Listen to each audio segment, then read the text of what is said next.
In the most divisive of times, the great debates rage on. Who was the best Batman? Was the book truly better than the movie? Did Han shoot first?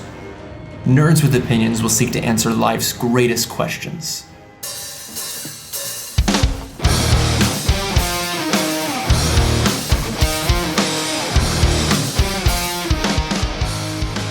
Hello there, fellow nerds. You're listening to Nerds with Opinions, episode number 137. As always, I'm your host, Matt Holben.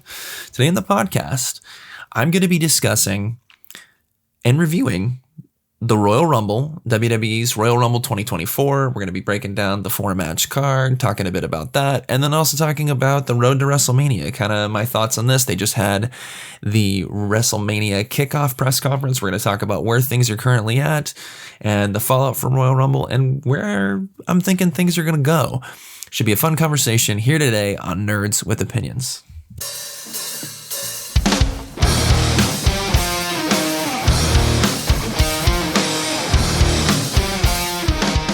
All right, so it's just me, your host, Matt Holben, and we're going to be talking about Royal Rumble results, but we're also going to be talking about the road to WrestleMania. There's a lot of unanswered questions and just really interesting developments on the road to WrestleMania. And it kind of all started with the Royal Rumble. So we're going to talk about that, and then we're just going to talk about where things are currently at. We're a couple weeks out from the Royal Rumble, but we're ahead of Elimination Chamber. So let's just start at the Rumble. There was only 4 matches on the card. So actually like a relatively shorter card, which I think was fine because you had a lot going on in the matches that we did have, particularly the Rumble matches. So the show opened with the Women's Royal Rumble, and Bayley won it, which I am thrilled with that. There was kind of some hubbub that they might go in the direction of having her win it. It's one of the few accolades that she had left. And it's interesting, as decorated as she is, I feel like out of the quote unquote 4 horsewomen, she's probably the most underrated of them all. Having not yet, main evented WrestleMania where all the other 3 have. She's not quite as decorated as the other 3. I mean, even Sasha Banks not being in the company anymore. Had more accolades than Bayley. Well, not necessarily accolades, but I think just more time in the spotlight because Sasha Banks has not won a Royal Rumble. So I think this is high time. And they've told such a great story with Damage Control that it was time for that. So let's kind of just break down this match. The match started with Natalya and Naomi. Naomi returning. She just had a great run as Trinity in TNA. I kind of wanted to see her stay in TNA for a little bit longer because I'm worried that she's just going to get lost back in the shuffle. But this is a big return for her. Huge pop. She seemed overwhelmed by the moment, but then definitely capitalized on it. She looked really good in this match. Some other kind of highlights just to point out. The Bayley came in at 3rd. She, of course, was the winner. She had 7 eliminations, and she broke the record for being in the Royal Rumble match for women the longest at 1 hour, 3 minutes, and 3 seconds. So she beat last year's winner, Rhea Ripley, her record. So a few other highlights here. A big surprise was Jordynne Grace showing up in this match. TNA Knockouts champion. I love that TNA and WWE are working together. Honestly think that stuff like this is really, really exciting, especially when it's just a surprise and it's not overly pre-announced. AEW, Tony Khan.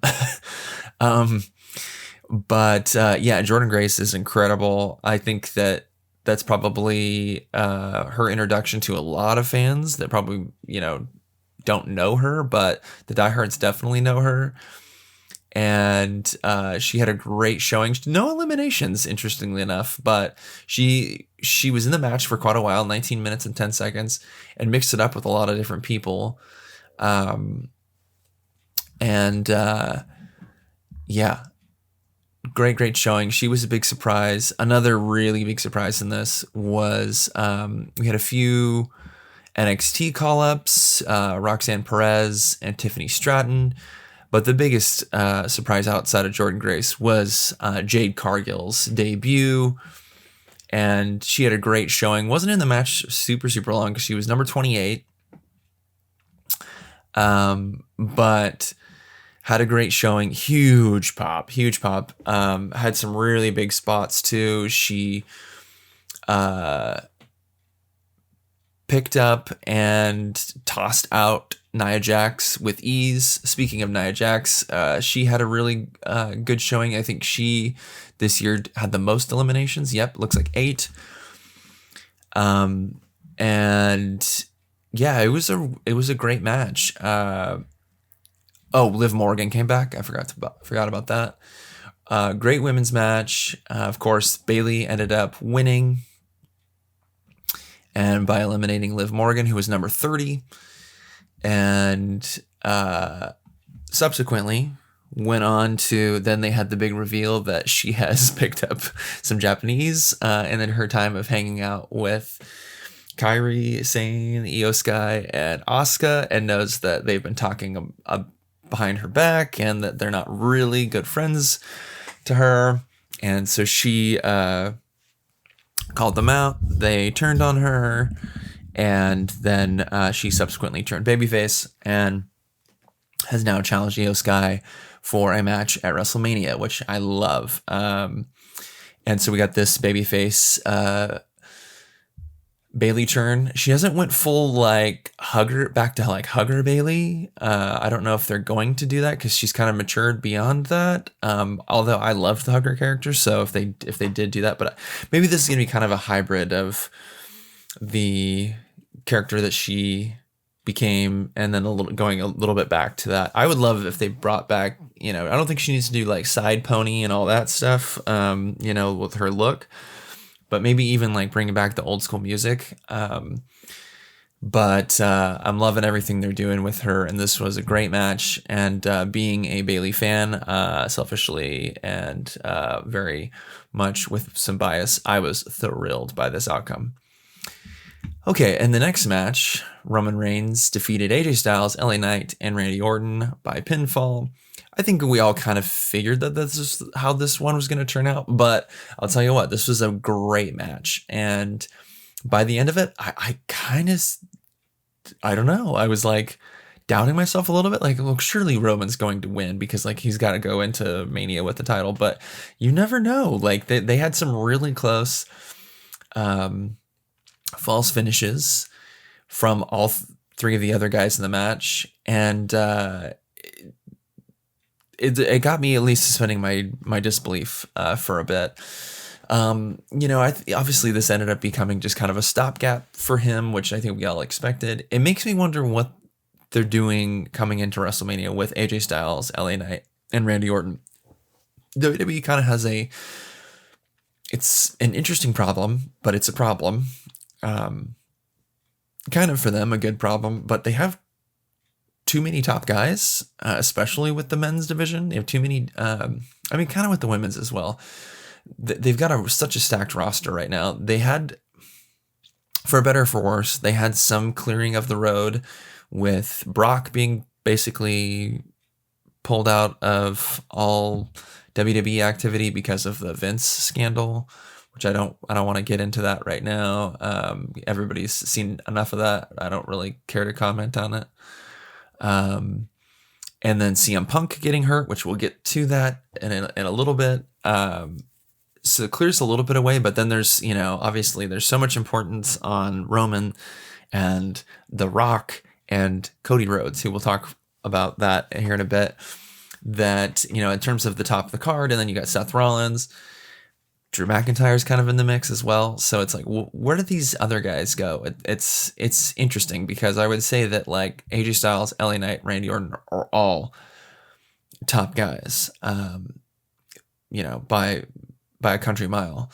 So I'm curious to see, what they're going to do to give, people of that caliber something to do. I think another thing is like, like in the women's division, like we've got Bayley and Io, mixing it up.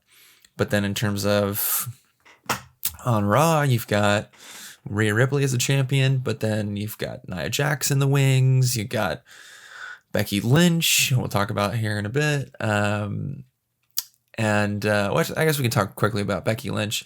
Becky was in the Rumble too. Obviously didn't win, but there's been a lot of tease about her and Rhea. We'll talk a bit more about that once we're done reviewing the Royal Rumble.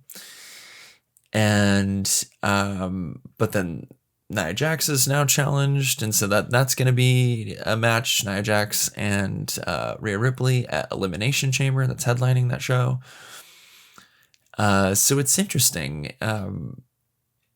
Then you got like Bianca Belair. Where does she fit into things? Because she's a huge star, has now headlined at WrestleMania herself. So it's a problem, but I guess it's not a bad problem to have for WWE to have a stacked roster. But it is interesting. Where are you going to put all these people? Okay, so Roman Reigns retained. He's going to move on. We'll talk more about his future here, or what's kind of up in the air a bit here in a minute. In the next match, Logan Paul defeated Kevin Owens by disqualification to retain the WWE United States Championship. This was the shortest match on the card at 14 minutes, but it was really, really, really good. Logan Paul, as much as I despise this guy, he is incredibly talented. He's a very good wrestler. He has no business being as good as he is. And Kevin Owens, I think, is a really good person for him to work with. I am hoping, especially since this was it ended up not being a clean finish, and Logan Paul got disqualified to retain his title and used dirty tactics. Kevin Owens got disqualified, so Logan Paul retained his title by using dirty tactics. That I think there's an argument to be made for a rematch, and so I'm hoping that there is a rematch. I would like to see Kevin Owens beat Logan Paul at some point, if hopefully at WrestleMania. This had a really creative finish that I want to make note of. One that I hadn't seen. So of course, Logan Paul is your classic, just dickish heel. And he often gets one of his like goons from his entourage to interrupt on his behalf. We've seen it a bunch. One of the friends tried to give him a pair of brass knuckles. That guy got thrown out by the referee. Austin Theory and Grayson Waller got involved. And they kind of had a bit of an alliance with Logan Paul. And so then Austin Theory gave brass knuckles to Logan Paul. So Logan Paul's, loading him up to knock out Kevin Owens and cheat. But then Kevin Owens pulled them off his hand, and then he puts them on his hand to knock out Logan Paul. So you're thinking, oh, he got him. He got him. He got a taste of his own medicine. He's going to win the belt. But he goes to pin, but he didn't take the brass knuckles off. And the referee saw the brass knuckles and then disqualified him. So Logan Paul retained his belt, which was really clever. I don't think I've seen something with that variation of that similar trope. We've seen somebody getting brass knuckles, knocking somebody out, hiding them, throwing them down their trunks. Yeah, that's been done 1,000 times over. But the babyface getting a hold of them and using them, but then getting caught with them is really interesting. Yeah, I liked that finish a lot. Great match. And then in the main event, Cody Rhodes won the men's Royal Rumble match, and he last eliminated CM Punk. So let's quickly talk about that. The match started with Jimmy and Jey Uso, which I really liked. I feel like there was a setup to them hopefully having a WrestleMania match. I know that like that's their dream match, is to have a singles match against each other at WrestleMania. So I really hope that happens. A few notable surprise entrants. We had Carmelo Hayes and Braun Breaker come up from NXT. Braun Breaker had a really good showing. Actually, I think, let's see here. He was tied for the most eliminations with Cody Rhodes. You had Andrade with his return, coming back from AEW back to WWE. I really liked that. The other surprise was Pat McAfee, which I don't mind him, but it was a waste. He got in the match, got afraid of Braun Breaker and then eliminated himself. And it's like, you did that instead of just like giving another guy that's in the back a shot to come out and be in the match. So I gotta say, I think my biggest knock was there were, two really big surprises with Jade Cargill and Jordynne Grace. And then you got Liv Morgan coming back in the women's. The men's was a little disappointing in terms of surprises, if I'm being perfectly honest. The NXT call-ups were cool. Andrade was cool, but it was a little disappointing. The other one person that I thought, let's see here. Never mind. I for a second I thought that I was about to go, why wasn't Randy Orton in this match? Well, he was in a match earlier. Duh. Anyhow, let's see here. I wanted to also point out some people that had a really good showing. CM Punk looked really good in this match. Like he came in when he came in at 27, but he was in the match for 20 minutes. And for being out for a while, I was impressed. Unfortunately, he got hurt in this match, tore his tricep, he took a DDT from Drew McIntyre. That's unfortunate. So the match we all kind of expected for him to have with Seth Rollins is going to have to be at a later date, I guess. Shinsuke Nakamura had a good showing. He's in the match for 20 minutes. Dominic Mysterio was in for 33 minutes. Andrade for 22 minutes. Jey Uso was in for 50 minutes and 55 seconds. But then my man, Cody Rhodes, came in at 15. He won the first back-to-back winner in over 20 years. He's joined an illustrious list of gentlemen. He's only the fourth person to do that, with Hulk Hogan, Shawn Michaels, and Stone Cold Steve Austin. And again, very, very biased here. He's my favorite, so I loved this finish.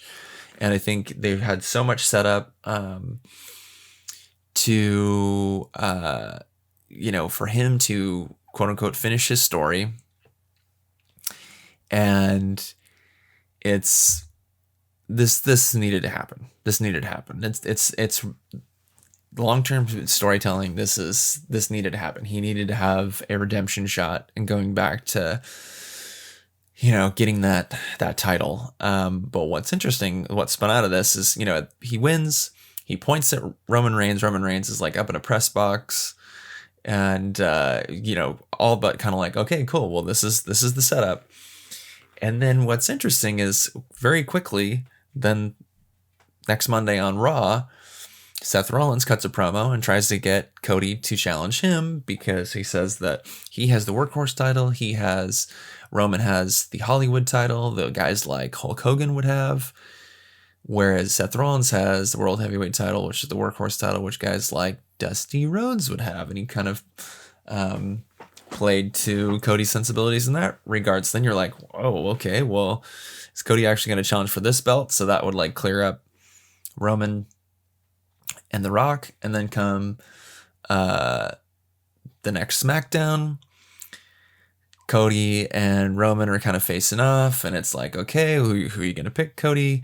He says he's going to come after Roman Reigns, but not at WrestleMania. The Rock's music hits, and the internet lost their minds because there was immediate backlash because people were like, you're telling me that we've invested all this time.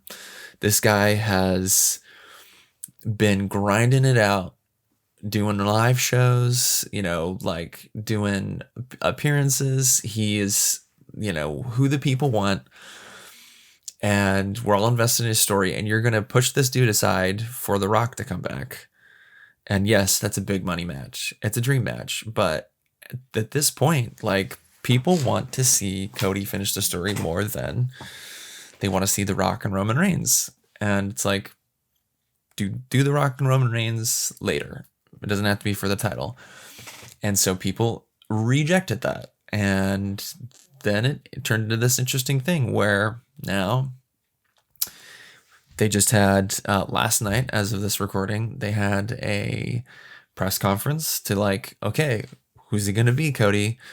And really interesting stuff. Like they kind of set up where like Roman was saying, nope, like Cody doesn't have a choice. The Rock is gonna face me, and they all but kind of made the match.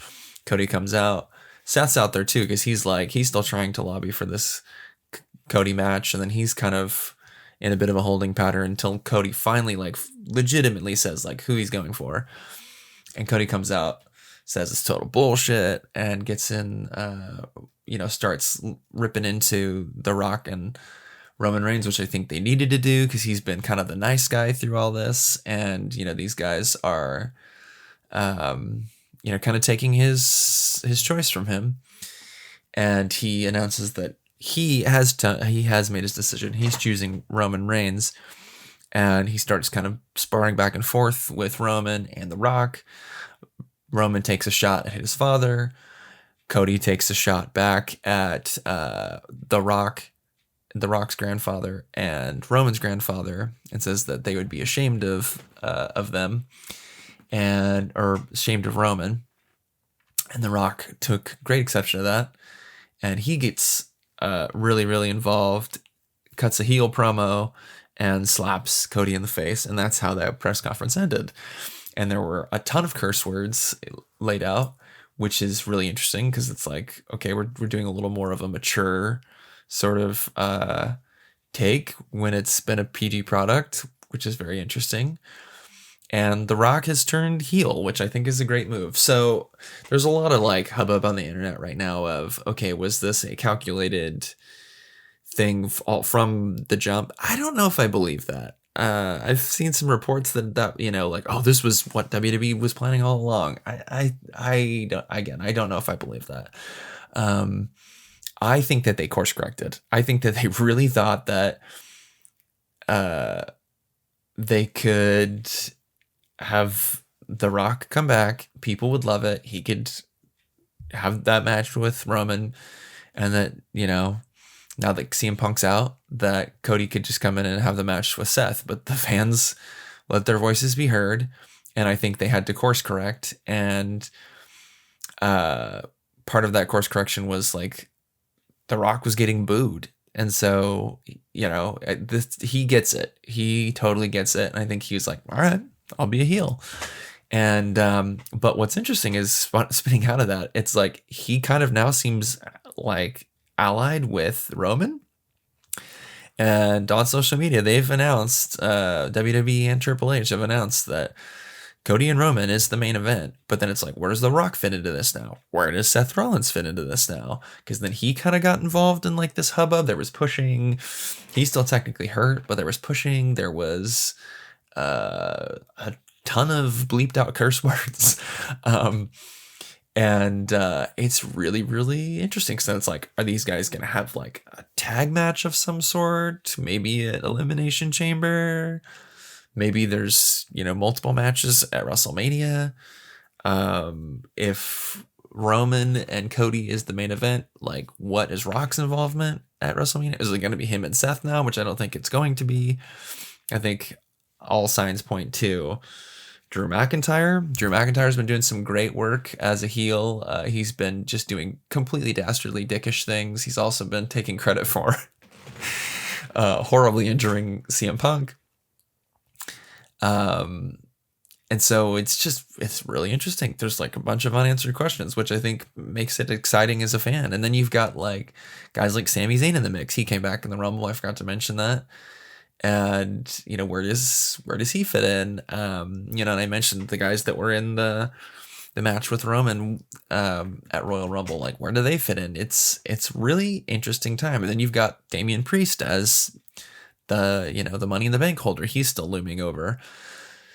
So it's so interesting to see kind of like where this is gonna all go. But as of now, that's kind of where things are at.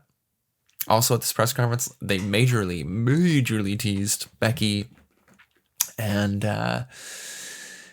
Rhea Ripley. Rhea Ripley came out, cut a promo. Becky interrupted her, said she's going to win the Elimination Chamber. It's the first time she's been in the Elimination Chamber to challenge Rhea Ripley for a match at WrestleMania. I feel like that they did that as a tease to just kind of gauge audience reaction. I think that'd be an incredible match. And apparently they've never had a match before, which is mind-blowing. They're two of the absolute best. So I'm sure that would be absolutely great. So leading into WrestleMania 40, very, very exciting and interesting time. I do think it's really unfortunate. I was very curious to see what was going to transpire with CM Punk. I honestly think we're going to have to wait even longer for the CM Punk and Seth Rollins match now, because now,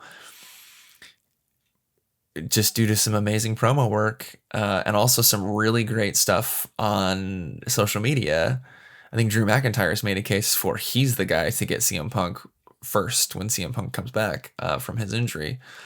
So just kind of really, really interesting stuff. And then you've got I would love to see what's going to happen with Gunther as the IC title or IC champion. He's the longest reigning Intercontinental champion ever now. And so he's made that title really, really, really, really, really mean something. Really mean something. And so I would love to see him have a high profile match. So maybe, you know, a guy like Sami Zayn, that's where you put him. Or maybe a Randy Orton, a big name person, AJ Styles. Randy Orton, it's going back to him. Why that could be interesting is that was the first title that Randy Orton had in WWE. So maybe it's like, hey, what's the hold it again? Or LA Knight, who has had no single titles in WWE. So there's a lot of exciting stuff. I know they're on different shows. That doesn't seem to matter. Like, the brand thing is kind of a joke. So I think any of this stuff can happen. But right now it seems like the things that probably will happen at WrestleMania, it seems like we're going to get Cody and Roman. They've announced that. Things can still change. Like, The Rock could insert himself in that match and it'd be a triple threat, which I think is highly probable. That might happen. But I think we're going to get in some form Cody and Roman. I think it's pretty probable, there's a high chance we might get Rhea and Becky Lynch. I think there's a high chance that we might get Jay and Jimmy Uso. I would love that. We're going to definitely get Bayley and Io Sky. Outside of those matches, though, like, we don't know what's going to happen with Seth Rollins at this point. It's maybe a decent chance that he'll get Drew McIntyre. But I mean, it's totally up in the air. We might get Kevin Owens and Logan Paul. There's probably going to be some sort of non-title and like big kind of matches. There might be some celebrity stuff. So it's really, really quite exciting, because usually it's a lot more clear where they're going this close to WrestleMania. So, but I'm sure that we're to use the cheesy term, we're on the road to WrestleMania now, so I'm sure things are going to start becoming a lot more obvious and clarified really, really soon.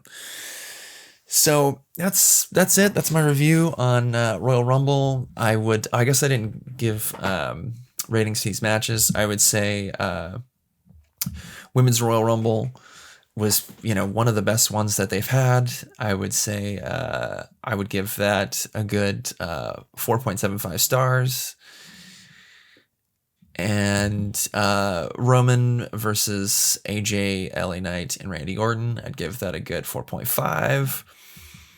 Logan Paul versus Kevin Owens, I'd give that a good 4.5. Cody Rhodes winning the Royal Rumble match, I'm gonna give that a 4.5. The only reason that isn't quite as high for me is because I think that they were lacking surprise entrance, but the quality was really, really great. All in all, I think this was a really great pay-per-view. 5 out of 5 stars for me, and I like the shorter run time. Might be because I'm old, but it's exhausting. Watching like a 5-hour pay-per-view. It's brutal, dude. And I know that not as many people get chances, but it's just really, it's rough for an audience to be sitting that long. And I think then it's like the extra chances that you're giving people, like, things become kind of muddied. And then it's like, well, I remember the beginning and I remember the end, but all the stuff in the middle, there were so many matches that it's like things you start to forget. And so then it's the opposite effect. Anyways, so that is all I've got for you today. Thanks so much for checking out the podcast. If you are digging what I'm doing here at Nerds with Opinion, make sure you're following me on social media at nerds_opinions on both Twitter and Instagram. And you can find me at Nerds with Opinions on Facebook. If you're listening to this on Spotify or Apple Podcasts, make sure that you're following me, and you can give a rating on the podcast itself. If you give me 5 stars, that would be great. That really helps me out.